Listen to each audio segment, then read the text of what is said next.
This fellow cycad is known as Zamia furfuracea, and that just essentially means, Zamia means like looking like a pine nut, and furfuracea just means that it's like this little kind of mealy, furry kind of look. And I'm assuming it's referring to the leaves here, which if I could show you up close, it has this kind of like fuzziness and texture to it.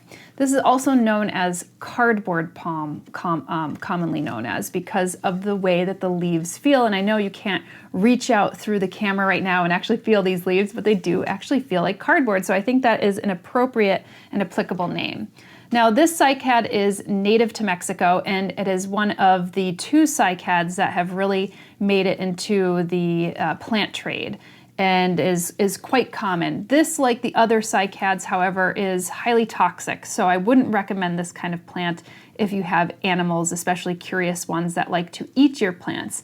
Now, if you have a cat or dog or some other kind of exotic creature who has better things to do than actually eat your plants, then you might want to consider this, but if you don't want to take your chances, then I would probably leave this one at the plant shop. I mean, as you can see with the texture of these leaves, it's very cardboard-like. As I've mentioned, it has this kind of mealiness to the leaf, and it has this kind of cuticular sheen. All of that kind of tells me that this is a plant that does not need a tremendous amount of humidity. It would appreciate kind of this high, indirect kind of light.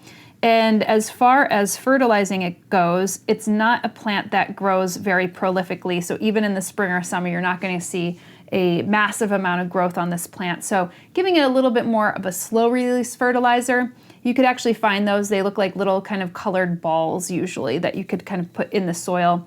If you actually just get this from the grower, then they might actually have some of that slow release fertilizer already in it. And if that's the case, especially if you're getting it during the fall or the winter season, then I would say don't give any type of fertilizer. If you're getting it in the spring or summer, then hold off on even the fertilizer until maybe the next month. So you're going to want to give maybe a little bit more slow release fertilizer every month during the growing season. But like I said, if you just got it from the grower and you notice some of those slow release fertilizers, then don't overdo it, because you can overdo it with more fertilizer if you already see fertilizer in it. I have not had any pressures with the cardboard palm.